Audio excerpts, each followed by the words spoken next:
اب بھی ایک بہت بڑی تعداد ہے جو روزہ نہیں رکھتی، روزہ رکھنے سے محروم ہے، اور وہ ان نوجوانوں کی تعداد ہے جو اس وقت محنت مزدوری کرتے ہیں، مارکیٹ میں بیٹھتے ہیں، لوم چلاتے ہیں، کاروبار کرتے ہیں، اور ان کا عذر یہ ہے کہ دھوپ بہت ہے، تمازت بہت ہے، شدت بہت ہے۔ واقعی موسم تو گرم ہے، کچھ روزے اپریل میں ہوں گے اور کچھ روزے مئی میں بھی ہوں گے، بلکہ پورا آخری عشرہ مئی میں ہوگا، اور گرمی کا اور محنت کا عذر پیش کر کے لوگ روزہ چھوڑ دیتے ہیں۔ پہلی بات تو یہ ہے کہ موسم کا عذر یا محنت کا عذر پیش کر کے روزہ چھوڑنے کی اجازت نہیں ہو سکتی، بلکہ اگر محنت مزدوری کی وجہ سے آپ روزہ چھوڑتے ہیں تو اسلام کا حکم یہ جو احکام شرع ہے وہ بتا رہا ہوں آپ کو، کہ ایک طرف روزہ چھوٹتا ہے کام دھام کی وجہ سے، آپ اپنے اندر طاقت نہیں پاتے کہ محنت بھی کریں اور روزہ بھی رکھیں، تو روزہ نہیں چھوڑ سکتے۔ آپ کو شریعت یہ حکم دیتی ہے کہ آپ اپنی مصروفیات کم کر دیجیے، آپ کام شارٹ کیجئے، لیکن روزہ آپ کو رکھنا ہے۔ اس لیے کہ رمضان شریف کے ایک روزے کی اہمیت یہ ہے، ایک روزے کی، کہ جان بوجھ کر اگر کسی نے رمضان شریف کا ایک روزہ چھوڑ دیا اور اس کے بدلے میں پھر وہ پوری زندگی روزہ رکھے، تو زندگی بھر کے تمام روزے اس ایک روزے کی فضیلت کو نہیں پہنچ سکتے جو ماہ رمضان شریف میں رکھا گیا ہے۔ ماہ رمضان شریف کے روزے کا بدل زندگی بھر کے روزے نہیں ہو سکتے، جو فضیلت ان دنوں کی ہے۔ یہ موسم ہے روزے کا، اور کچھ لوگ چھوٹی موٹی بیماری کا بہانہ لے کر بھی روزہ چھوڑتے ہیں۔ ہر چھوٹی موٹی بیماری پر روزہ چھوڑنے کی اجازت نہیں ہے، گنہگار ہوں گے، سخت گنہگار ہوں گے۔ جس نے ایک روزہ رمضان شریف کا چھوڑا پھر اس کو قضا بھی کرنا پڑے گا ایک روزہ، اور توبہ بھی کرنی پڑے گا۔ یہ بھی عوام میں غلط فہمی ہے کہ جو لوگ سوچتے ہیں کہ رمضان شریف کا ایک روزہ چھوڑ دیا جان بوجھ کر تو 60 روزے رکھنے پڑیں گے، ایسا نہیں ہے، ایک ہی روزہ رکھنا ہے۔ یہ اصل میں جو بلا وجہ روزہ توڑ دیتے ہیں رکھ کر، 60 روزے ان کے لیے کفارے میں، لیکن جس نے روزہ چھوڑ دیا بہت برا کیا اس نے، ایک ہی روزہ رکھے گا بعد میں قضا، لیکن ساتھ ہی اس کو توبہ بھی کرنی پڑے گی۔ صرف روزہ قضا کرنے سے معاملہ ختم نہیں ہوگا، سچی توبہ بھی اس کے ساتھ لازم ہوگی۔ بلکہ جن لوگوں کے روزے کسی وجہ سے، لا علمی کی وجہ سے پہلے چھوٹ گئے، تو وہ عام دنوں میں غیر رمضان میں ان روزوں کی دھیرے دھیرے قضا کر لیں۔ روزہ نہ رکھنے کا وبال بڑا دردناک ہے۔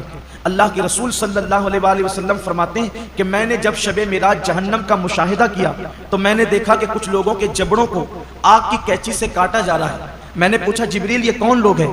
عرض کیا یا رسول اللہ صلی اللہ علیہ وآلہ وسلم یہ آپ کی امت کے وہ لوگ ہیں جو ماہ رمضان شریف میں روزے نہیں رکھتے تھے۔ اس لیے یہ دنیا ہے، یہاں تو روتے گاتے گرتے پڑتے خوشی غمی میں زندگی کیسے بھی گزر جائے گی، لیکن ایک دن آخرت ہے، دنیا ختم ہونے والی ہے اور آخرت کبھی ختم نہیں ہوگی۔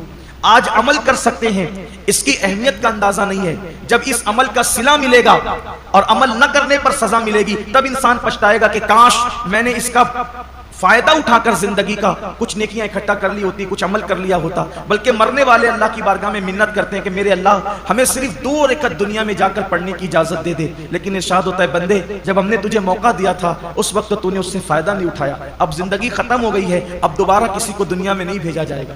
اس لیے میں اپنے نوجوانوں سے کہتا ہوں بہانہ مت کیجیے، روزہ رکھنے والے کو صبر اللہ دیتا ہے۔ اور ایک بات آج آپ سے کہنا چاہتا ہوں، اگر کسی غربت کی، تنگ دستی کی یا محنت مزدوری کی وجہ سے آپ کا روزہ پر مشقت ہے، آپ کے روزے میں مشقت ہے، تکلیف ہے، تو یہ بات ہمیشہ یاد رکھیے گا کہ جس نیکی میں جتنی تکلیف ہوگی، جس نیکی میں جتنی تکلیف ہوگی اس کا صلہ اتنا بڑھا دیا جائے گا۔ روزہ رکھ کر اے سی میں سونے والوں کا ثواب الگ ہے اور روزہ رکھ کر لوم چلانے والوں کا ثواب الگ ہے، دونوں کا ثواب یکساں نہیں ہے۔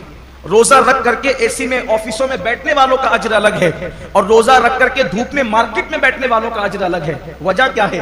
دیکھیے ڈاکٹر اقبال نے اس فلسفے کو بہت اچھے سے سمجھایا ہے۔ اقبال کہتے ہیں الفاظ و معانی میں تفاوت نہیں لیکن، الفاظ و معانی میں تفاوت نہیں لیکن ملا کی اذان اور مجاہد کی اذان اور۔ جو مسجد کے اندر کھڑے ہو کر کے اذان دیتا ہے اس کے الفاظ بھی وہی ہے، اور جو مسجد کے اندر اذان پڑے اس کا معنی بھی وہی ہے، اور جو جہاد کے صحرا میں اذان دے اس کا معنی بھی وہی ہے اور اس کے الفاظ بھی وہی ہے، لیکن جو اذان کا ثواب مسجد میں کھڑے ہونے والے مؤذن کو ملتا ہے وہ مجاہد کو نہیں ملتا، اس لیے کہ دونوں کی اذان میں بڑا فرق ہے۔ مؤذن کی اذان پر چند لوگ مسجد میں آتے ہیں اور مجاہد کی اذان پر پوری قوم کو اللہ کامیابی اور فلاح عطا فرماتا ہے. دونوں میں بڑا فرق ہے، اس لیے کہ یہ اذان پنکھوں کے سائے میں ہے، یہ اذان چھت کے سائے میں ہے، یہ اذان راحتوں میں ہے، اور وہ اذان مشقتوں اور تلواروں کے سائے میں. دونوں میں فرق ہے.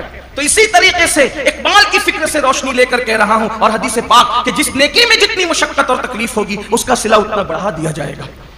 تو لوم چلانے والے مزدور کبھی غمگین نہ ہوں کہ کیسے کریں. ہمت سے کام لیجیے، جہنم مت خریدیے، جہنم کی عذاب کا عذاب مت خریدیے. اگر اللہ نے، اللہ کی مرضی کسی کو مزدور بنایا، کسی کو سیٹ بنایا، لیکن آپ کو کام ہمت سے لینا ہے. اللہ اس کا صلہ بہت بڑھا دے گا، اللہ اس کا اجر بہت بڑھا دے گا. اور پھر کاش کیسا ہوتا کہ اس سنت کو زندہ کیا جاتا کہ اللہ کے رسول علیہ السلام جب رمضان شریف آتا تھا تو خطبہ دیتے تھے اور فرماتے تھے، لوگوں جو تمہارے مزدور ہیں رمضان شریف میں ان کی مزدوری کچھ کم کر دو. یعنی ان مزدوروں کا کام کچھ کم، ان کو صلہ تو پورا دو، مزدوری پوری دو، لیکن ان کا کام کچھ کم کر دو. جیسے دوپہر میں ان کو سونے کا موقع دے دو. اب یہاں تو سیٹوں کا حال یہ ہے کہ اگر مزدور نماز پڑھنے رمضان شریف میں بھی جائے تو ان کے ماتھے پہ شکن آتا ہے. یہ لوگ کہتے ہیں نا کہ حالانکہ سارے سیٹ ایسے نہیں ہیں، کچھ اگر سیٹ لوگ یہاں ہیں تو وہ برا نہیں مانے. مجھے تو لوگوں نے یہاں تک کیا کے بتایا کہ ایک سیٹ صاحب حافظ قرآن ہے. مجھے لوگوں نے نام کے ساتھ بتایا، میں نام نہیں لوں گا کیونکہ میں اللہ کے گھر میں واعظ و نصیحت کرنے کھڑا ہوا، غیبت کرنے کھڑا نہیں ہوا. کہا وہ حافظ قرآن ہے، وہ خود نماز میں گئے اور جب مزدور نماز پڑھ کر کے آئے تو انہوں نے کہا کہ اب جا تو نماز ہی پڑھتے رہے، یہاں سے نکل جا. یہ صورتحال ہے. پھر جس قوم کو کا حال یہ ہو کہ وہ اس قدر گندی سوچ کی حامل ہو جائے کہ وہ اپنے مزدور کو نماز پڑھنے تک جانے نہ دے، پھر ان کے کاروبار تباہ نہیں ہوں گے تو اور کیا ہوں گے؟ ان کے کاروبار کی ملائی دوسرے لوگ نہیں کھائیں گے تو کیا کریں گے؟ کل اور آج کے کاروبار میں کچھ فرق محسوس کرتے ہیں آپ؟ کل کی برکتوں میں اور آج کی برکتوں میں آپ کچھ فرق محسوس کرتے ہیں؟ کل بھی ہمارے باپ داداؤں نے کاروبار سنبھالا اور آج بھی ہماری نئی نسل سنبھال رہی. فرق یہ ہے کہ وہاں جب دین کا معاملہ آتا تھا تو وہ اپنے آپ کو سرنڈر کر دیتے تھے. قدرت نے انہیں برکتوں سے نوازا تھا. آج بہت کاروبار بڑھا لیا گیا ہے لیکن پھر بھی ہائے ہائے کیا جا رہا ہے. برکتیں اٹھ گئی ہے. وجہ یہ کہ دین سے دوری ہے، مذہب سے دوری. اور انسان جب دین سے دور ہوگا تب تک وہ روئے گا، تب تک وہ پچھتائے گا، تب تک ناکامی اس کے گلے کا ہار بنے گی. تو آئیے، اللہ رب العزت نے اتنا خوبصورت سا مہینہ ہمیں دیا ہے، اس لیے میری گزارش ہے کہ اس مبارک مہینے میں پہلے تو روزوں کا اہتمام کریں. اور جن کو چھوٹی موٹی بیماریاں ان سے بھی کہتا ہوں، بیماری کا بہانہ لے کے سر درد ہے، بخار آ گیا ہے، کورونا ہو گیا ہے، ان چیزوں کو لے کر کے آپ روزہ نہ چھوڑیں. اس لیے کہ وہ اور بیماریاں ہیں اور اس حد تک بیماری ہے جس کو بہت سیریس میٹر کہتے ہیں، وہاں روزہ چھوڑنے کی اجازت ہے کہ جب آدمی رکھ ہی نہیں سکتا، بیماری بڑھ جانے کا یقین ہو، مر جائے گا، بیماری بڑھ جائے گی، تکلیف بڑھ جائے گی. جب کوئی مسلمان پابند شرع، کوئی دین کی سمجھ رکھنے والا ڈاکٹر کہہ دے تو بات الگ ہے. اپنی مرضی سے فتویٰ دینا کہ میں نے روزہ نہیں رکھنا، میں بیمار ہوں، جبکہ اللہ کے رسول علیہ السلام کا فرمان ہے روزہ رکھو صحت مند ہو جاؤ. روزے سے بیماری نہیں بڑھتی بلکہ روزے سے صحت ملا کرتی. جب اللہ کے رسول نے کہہ دیا جو طبیبوں کے طبیب ہے، جو حکیموں کے حکیم ہے، جو صرف جسموں کے حکیم نہیں بلکہ روحانیت کے بھی حکیم و طبیب ہے، تو جب اس رسول نے فرما دیا روزہ رکھو صحت مند ہو جاؤ گے تو پھر صحت ملنا ہی ملنا ہے. اس لیے بہانہ نہ کرو. ایک حدیث پاک اور یاد آتی ہے، فرمایا گیا ہر قسم، ہر چیز کی زکوٰۃ ہے، ہر چیز کی. جیسے مال کی زکوٰۃ، جس نے مال کی زکوٰۃ دے دی اس کا مال اللہ کے قلعے میں محفوظ ہو گیا، اب اس کے مال کو کوئی نقصان نہیں ہو سکتا. ایسے ہی جان کی بھی زکوٰۃ ہے، جسم کی بھی زکوٰۃ ہے. تو جان کی زکوٰۃ کیا ہے؟ میرے آقا علیہ السلام فرماتے ہیں روزہ یہ تمہاری جان کی زکوٰۃ ہے، تمہارے جسم کی زکوٰۃ. مطلب جو لوگ روزہ رکھ لیتے ہیں اب ان کی جان بھی اللہ محفوظ کر لیتا ہے، وہ مہلک بیماریوں سے، موذی بیماریوں سے محفوظ ہو جاتے ہیں. آپ دیکھیے اللہ کے اولیاء، آج جتنی کثرت سے بیماریاں ہیں پہلے نہیں تھی، اور جو بیماریاں آج ہیں وہ پہلے نہیں تھی. کیوں؟ اس دور میں لوگ صرف رمضان شریف کے روزے نہیں رکھتے تھے بلکہ مہینے میں 13، 14، 15 تاریخ کو بھی اکثر مسلمان روزہ رکھتے تھے. 3 روزے تو مہینے میں رکھتے ہی تھے مسلمان. پھر اس کے بعد جو اور دین سے قریب تھے وہ پیر اور جمعرات کے بھی روزے رکھتے تھے. پھر موقع بموقع عاشورہ کا روزہ، یہ روزہ، وہ روزہ، یعنی جو موقع آیا اس کے بہانے سے روزے رکھتے تھے. اس لیے یہ بیماریاں ان کو نہیں تھی جن بیماریوں میں ہم مبتلا ہیں. کیوں؟ کیونکہ وہ جسم کی زکوٰۃ نکالتے رہتے تھے، اور جب زکوٰۃ نکلتی رہے گی تو جسم محفوظ ہوتا رہے گا. ہم سمجھتے ہیں کہ کھانے سے طاقت ملتی، طاقت کھانے سے نہیں ملتی. کھانا تو ایک بہانہ ہے. فرمایا گیا کم کھانا یہ صحت انسان کو صحت مند کرتا ہے، کم غذا انسان کو صحت مند کرتی. ہم کھانے کے لیے پیدا نہیں ہوئے، کھانا ہمارے لیے پیدا ہوا. بزرگوں نے فرمایا جینے کے لیے کھایا کرو، کھانے کے لیے جیا مت کرو، اللہ کے لیے جیو.